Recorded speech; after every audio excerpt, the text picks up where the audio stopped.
तो ये जो क्वेश्चन जो दिया गया है ये एक पैटर्न के तौर पे दिया गया है कि इस टाइप के सवाल पूछे जाएंगे, ना कि यही सवाल आएगा।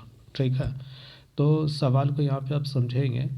फर्स्ट नंबर पे सवाल दिया हुआ, if y is equal to sine cos tan root x. ठीक है, तो कहता है कि d y by d x इसको निकालें। तो हमें करना क्या है कि सॉल्यूशन में आप लिखेंगे जो मेरा वैल्यू दिया हुआ, जो अगर मैं बोल रहा है उसको गिवन में लिख देना है, y is equal to sine cos tan root x. ठीक है, तो हम क्या करेंगे, इसको डिफ्रेंशिएट कर देंगे पहले। तो डिफ्रेंशिएट करेंगे एक्स के रेस्पेक्ट में। ठीक है, चूँकि यहाँ sine cos tan root x दिया हुआ है ना, तो y बराबर जब मेरा x में रहता है तो हम लोग x के रेस्पेक्ट में ही डिफ्रेंशिएट करेंगे। तो यहाँ पे y था इसलिए हो गया d y by d x, और यहाँ पे मेरा हो गया d sine cos tan root x by d x. ठीक है, तो जैसा कि आपको मालूम होना चाहिए कि साइन के एंगल में जनरली होता क्या है, x होता है। ठीक है, लेकिन यहाँ x के जगह पे कॉस टैन रूट एक्स दिया हुआ, तो ऐसे कंडीशन में हम लोग चैन रूल का इस्तेमाल करेंगे। ठीक है, चैन रूल में होता क्या है कि बारी बारी से सभी को डिफ्रेंशिएट करेंगे। पहले हम साइन को डिफ्रेंशिएट करेंगे, फिर कॉस को डिफ्रेंशिएट करेंगे, फिर टैन को डिफ्रेंशिएट करेंगे, फिर रूट एक्स को डिफ्रेंशिएट करेंगे। ठीक है, लिखते कैसे हैं तो एग्ज़ाम में आपको बनाना कैसे वो देख लीजिए। हम यहाँ पे लिखा we using chain rule d y by d x. अब डिफ्रेंशिएट इसको करने के लिए जा रहे हैं, तो देखिए पहले साइन को डिफ्रेंशिएट करेंगे। ठीक है, और एंगल में उतार देंगे कॉस टैन रूट एक्स और बटे में दे देंगे d cos tan root x. ठीक है ना, समझ में आ रहा? यस। तो इसको काटने के लिए यहाँ पे फिर हमने लिख दिया d cos tan root x, और कॉस के एंगल में क्या है टैन रूट एक्स, तो बटे में हम दे दिया टैन रूट एक्स, फिर इनटू इसी को वैल्यू को यहाँ पे लिख दिया डी टैन रूट एक्स, और बाई इसके एंगल में क्या होना चाहिए था एक्स, लेकिन है रूट एक्स तो हम यहाँ पे लिख देंगे रूट एक्स। चैन रूल बनाने का ये तरीका है, बहुत ही सिंपल तरीका। फिर हम क्या करेंगे कि रूट एक्स को डिफ्रेंशिएट करेंगे। ठीक है, तो रूट एक्स को डिफ्रेंशिएट करने के बाद क्या होगा अब यहाँ पे देखेंगे।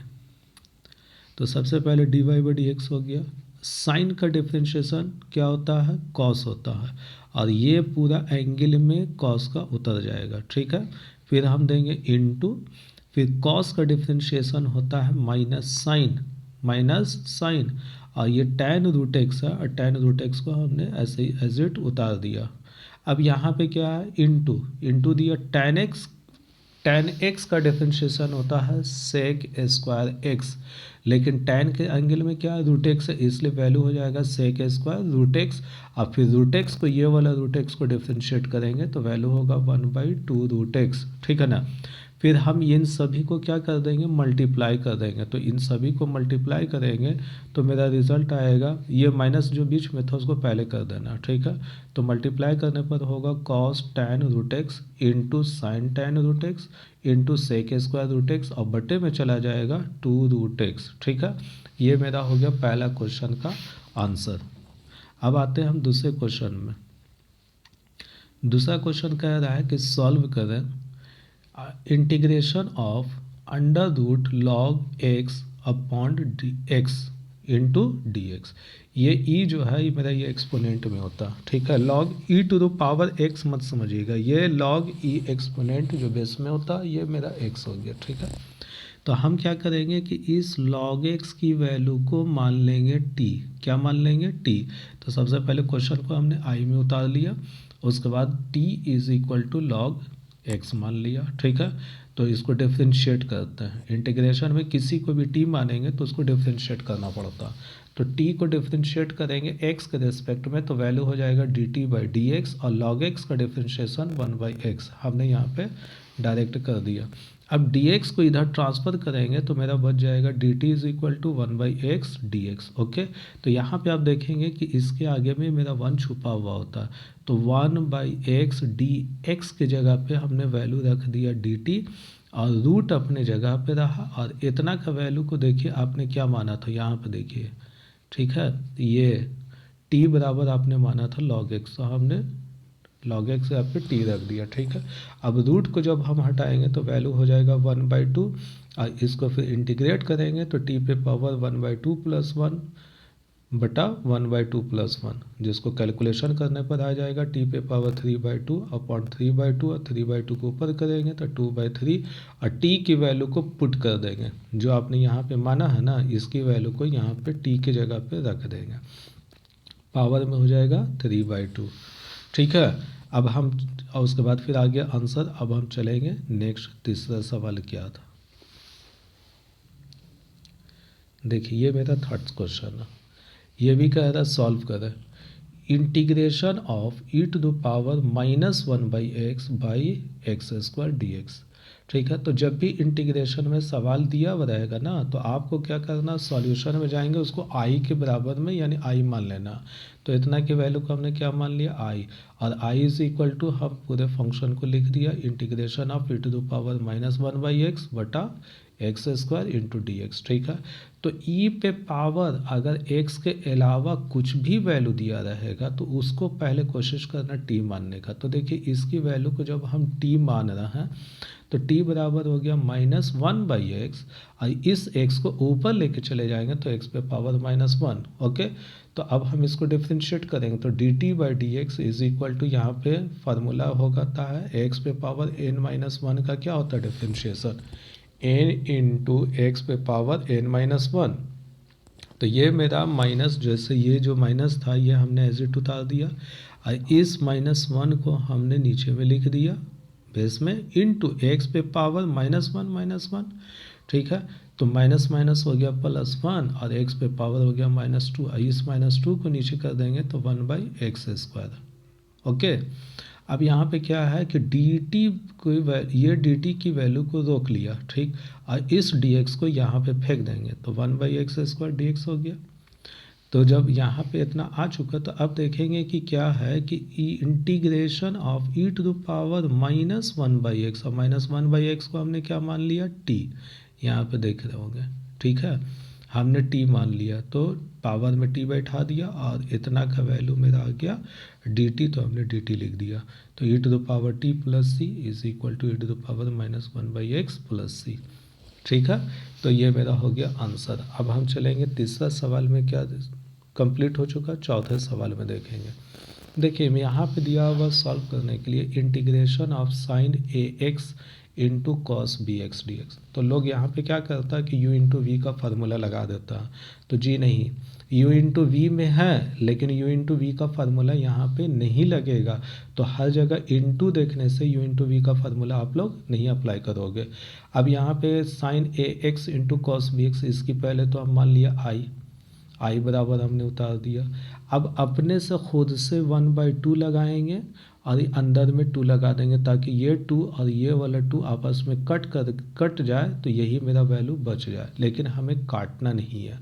तो यहाँ पे 1/2 बाहर रहा और अंदर में हो गया 2 sine ax into cos bx। ठीक है ना, तो इतना का फार्मूला होता है 2 sine a into cos b is equal to sine a plus b plus sine a minus b. Okay, तो यहाँ a था और यहाँ क्या है 2ax है, यहाँ b है तो यहाँ bx है।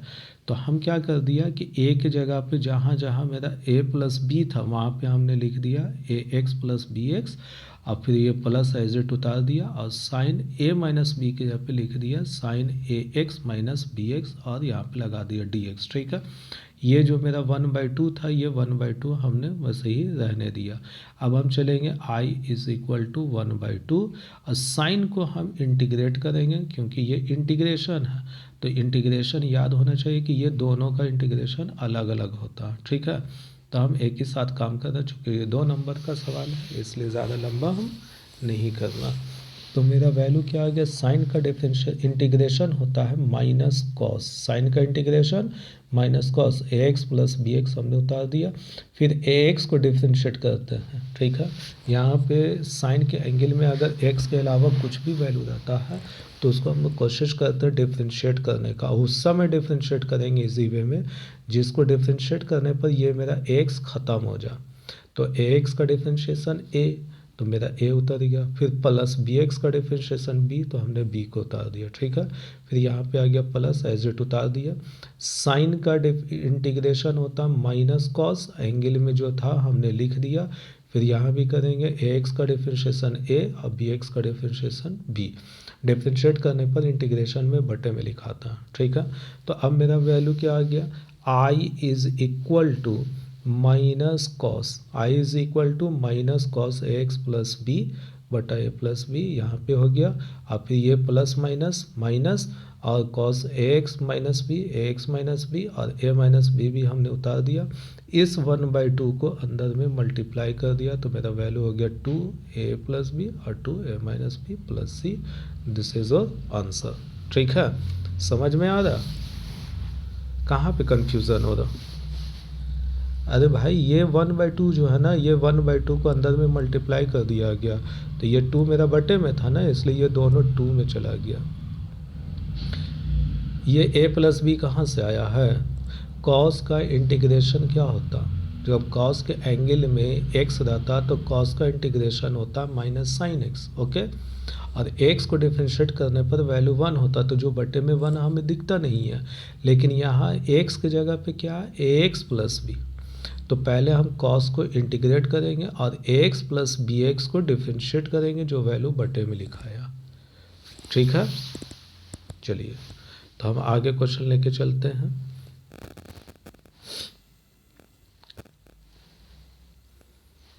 अब आते हैं क्वेश्चन नंबर 5 पे। 5 में कहता है कि solve integration of D theta by 6 plus 7 cos theta. क्या बोल रहा है, D theta by 6 plus 7 cos theta. इस टाइप के क्वेश्चन को आपको ध्यान से समझना है, इसको कैसे बनाते हैं। तो सबसे पहले सॉल्यूशन में हम चले गए, जितने भी इंटीग्रेशन क्वेश्चन होते सभी को हम आई मान लेते, तो यहाँ पे आई मान लिया और d theta by 6 plus 7 cos theta question as it उतार लिया, ठीक है। अब यहाँ पे देखेंगे कि आपको फार्मूला होता है cos 2a is equal to 1 minus tan square A बटा 1 प्लस टाइन स्क्वायर ए, ठीक है ना। तो जब हम यहाँ से 2 को हटा देंगे तो ये 2 जो है इसके हाफ में चला जाता है, जिसको हम लोग हाफ एंगल फार्मूला कहते हैं। cos a is equal to 1 minus tan square a by 2 हो गया, फिर बटा 1 प्लस टाइन स्क्वायर ए बाई 2। तो इसी फार्मूले को हम लोग यहाँ पे इस्तेमाल करेंगे।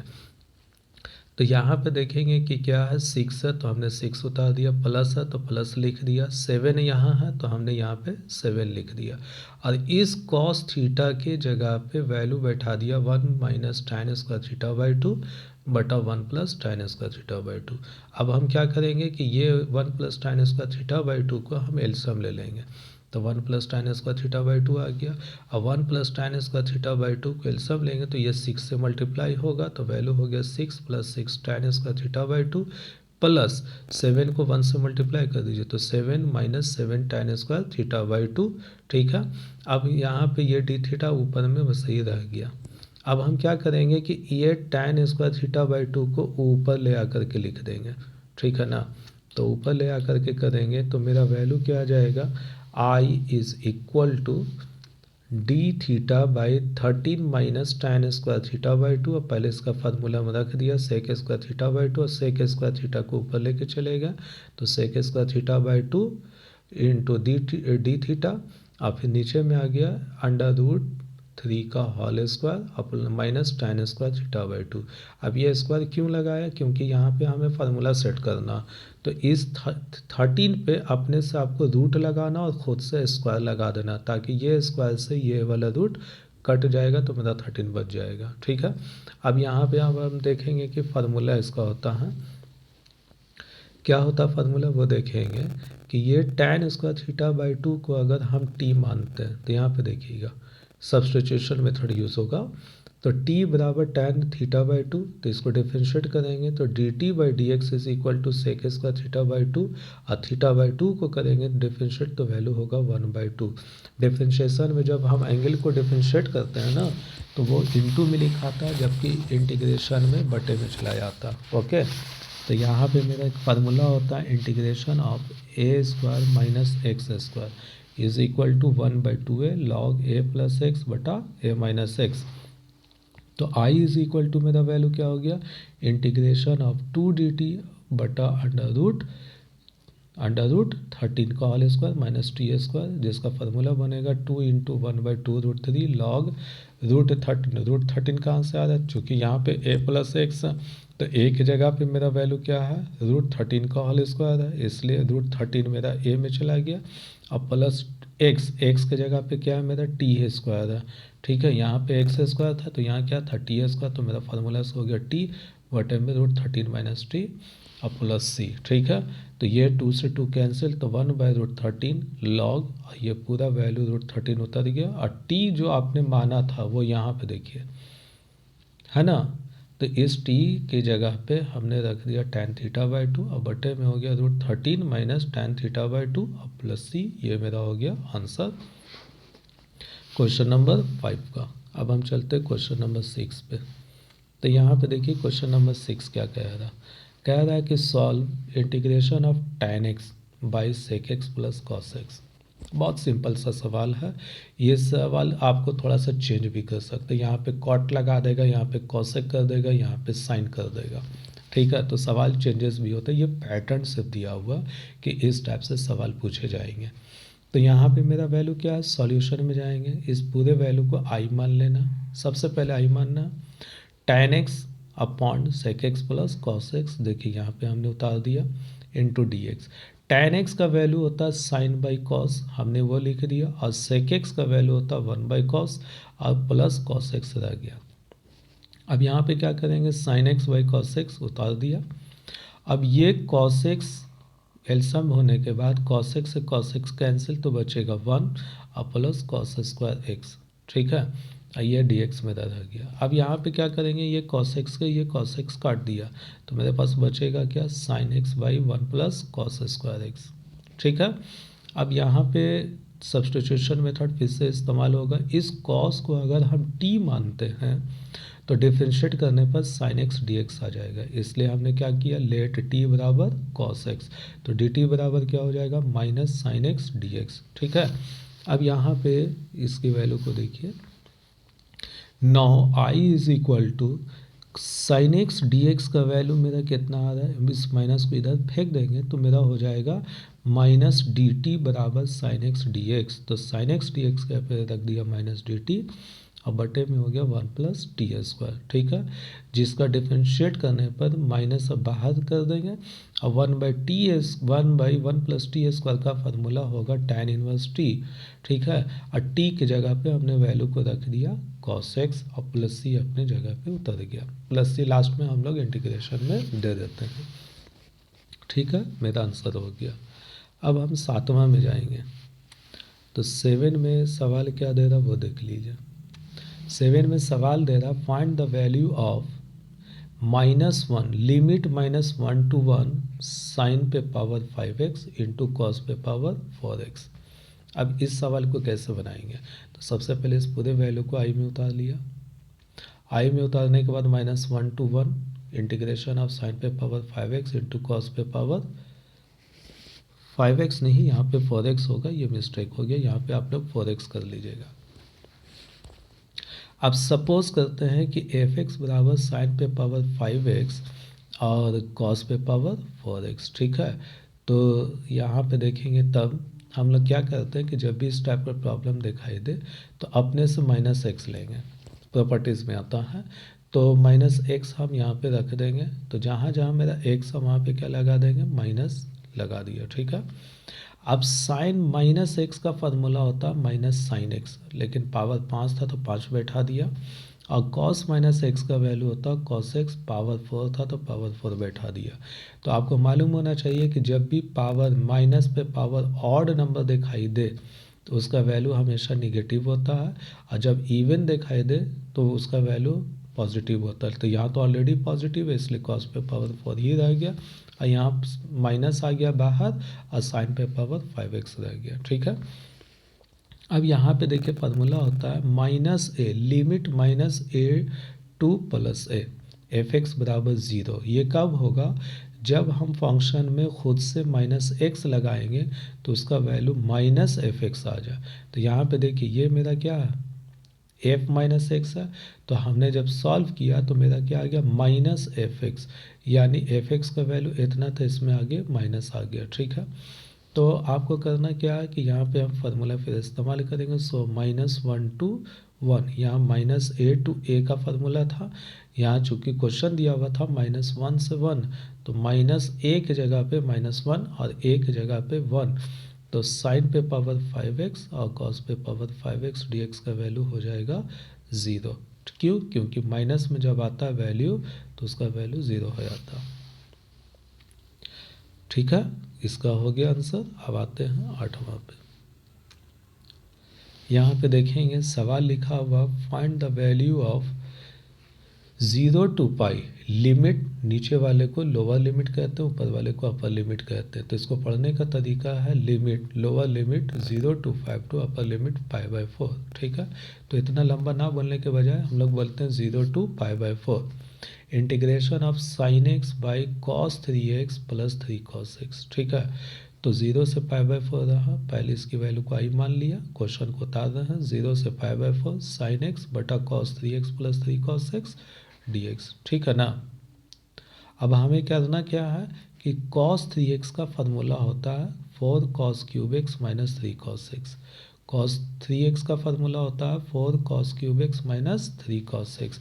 तो हमने 4 cos 3x के यहाँ पे इतना वैल्यू को रख दिया, और ये 3 cos x जो है इसको यहाँ पे हमने उसे ही उतार दिया। अब आप देखेंगे कि ये माइनस में 3 cos x, ये प्लस में 3 cos x कट जाएगा, ये इतना वैल्यू जो है आपका कट जाएगा। ठीक है, तो i बराबर हो जाएगा 0 से π/4, साइन एक्स अपनी जगह पे उतर गया, और यहाँ पे मेरा क्या बच गया 4 cos क्यूब x, तो 4 cos क्यूब x लिख दिया। ठीक है, इस 4 को इंटीग्रेशन से बाहर कर देंगे तो 1/4, 0 से π/4, अंदर में बचा साइन एक्स और बटे में cos क्यूब जो था उसको हम तोड़ देंगे cos x into cos square x में। क्यों तोड़ेंगे वो आपको पता चल जाएगा, इसलिए तोड़ेंगे क्योंकि साइन बाई कॉस फार्मूला बन जाएगा tan x, और ये वाला कॉस स्क्वायर को ऊपर लेके चले जाएंगे तो हो जाएगा सेक स्क्वायर एक्स dx। ठीक है, तो यहाँ पे अब हम क्या करेंगे, तो दोनों में से किसी एक को चेक करना है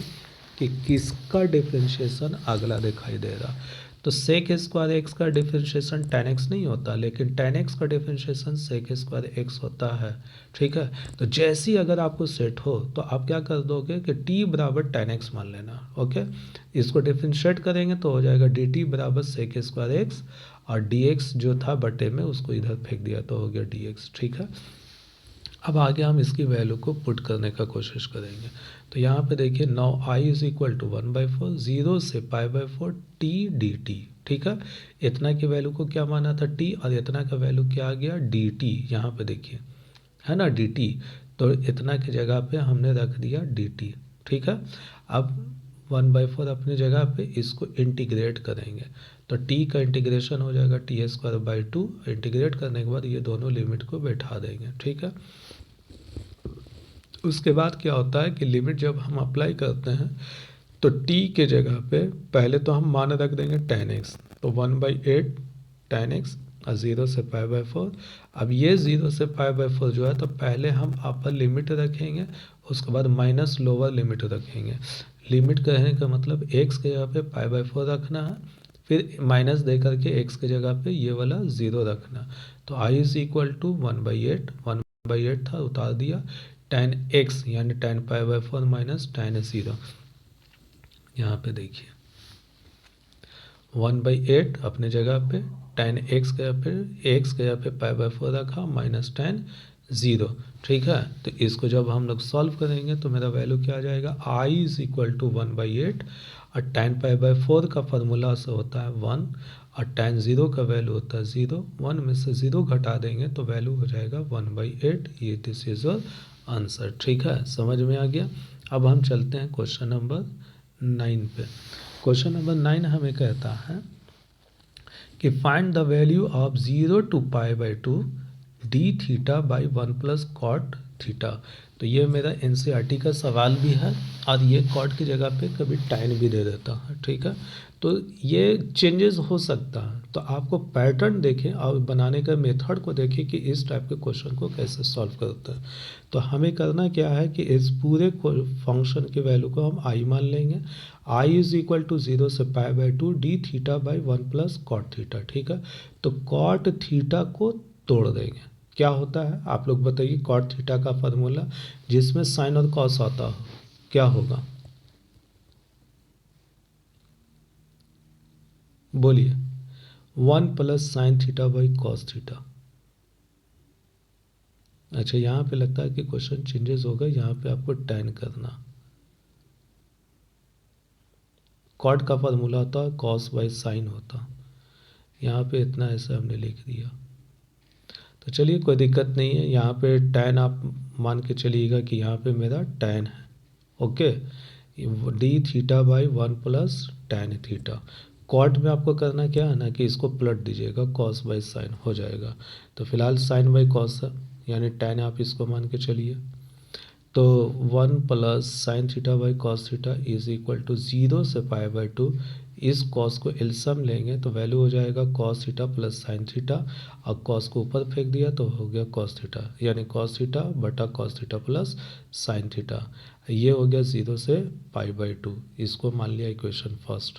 तो एक फार्मूला होता है कि 0 से a f x d x is equal to 0 से a f a minus x d x होगा। ठीक है, तो आपको करना क्या है कि जहाँ जहाँ मेरा थीटा है वहाँ पे आपको, जैसे ये मेरा थीटा है तो इस थीटा की जगह पे वैल्यू हम बैठा देंगे। क्या बैठा देंगे? तो यहाँ पे आप देखिए, ये है 0 से a f x d x. तो हमने ऊपर वाला लिमिट में हम एक्स को घटा दिया, तो यहाँ ऊपर का लिमिट क्या है? पाई बाई 2, उसमें क्या घटाएंगे? थीटा। तो cos pi by 2 minus theta.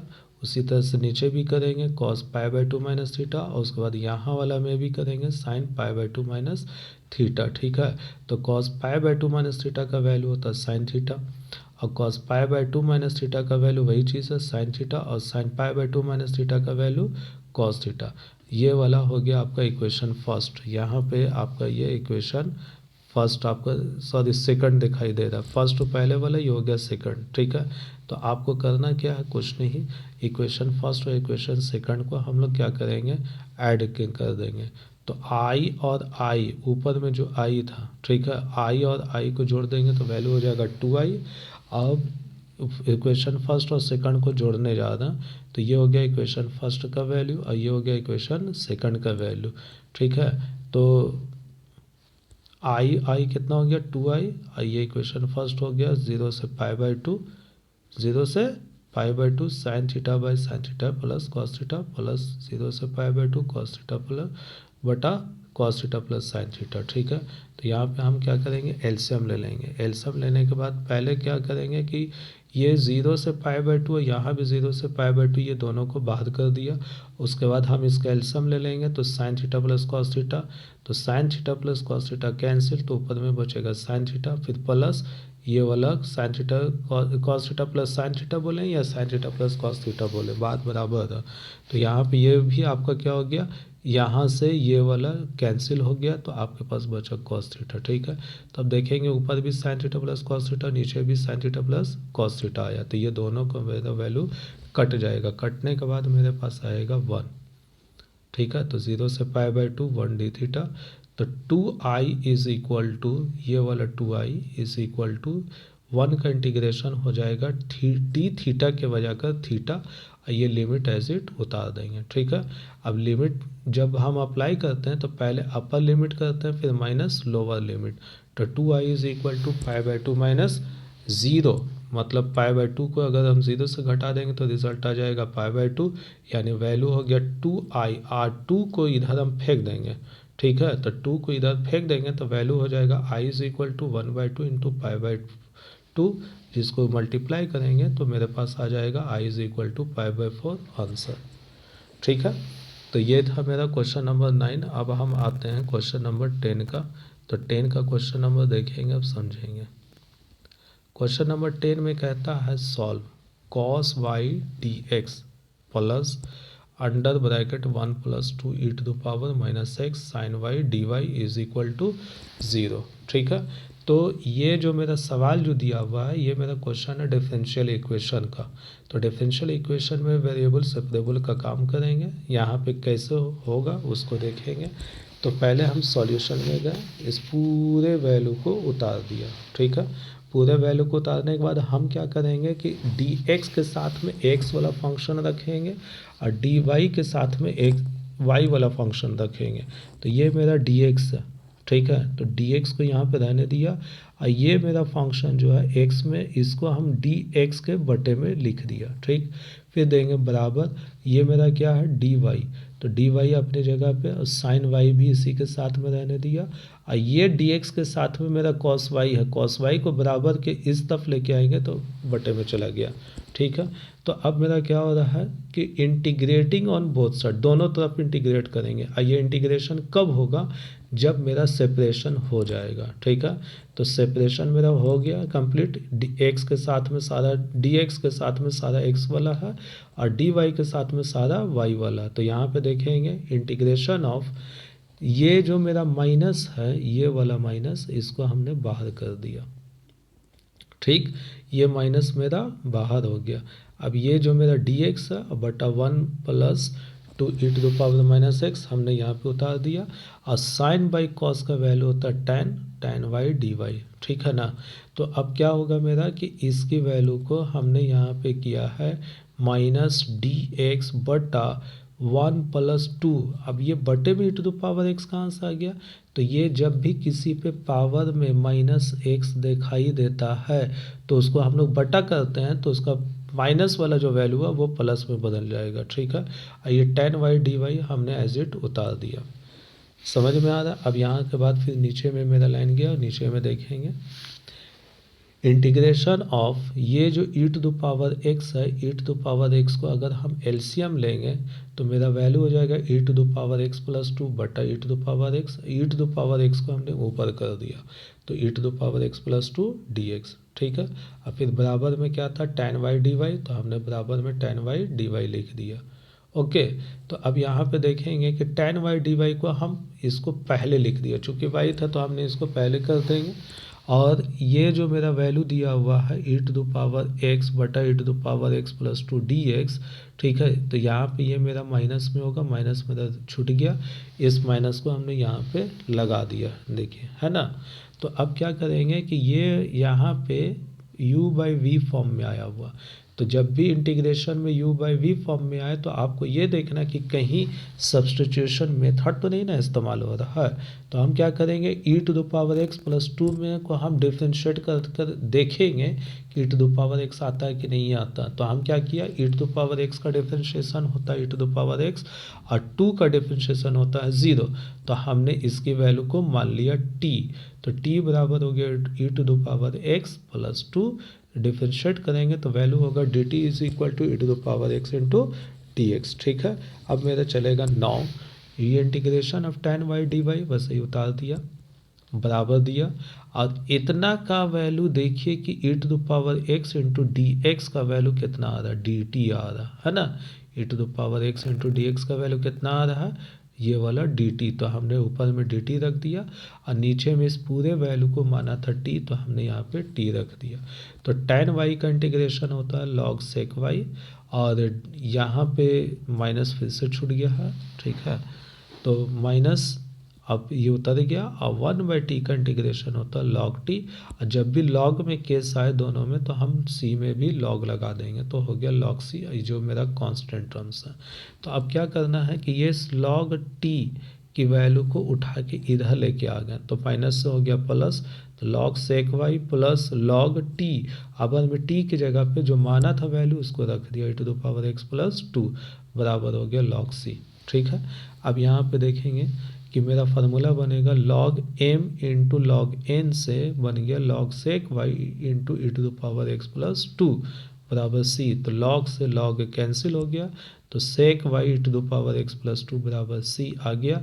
या इस sec को हम cos में भी बदल सकते हैं, ठीक है।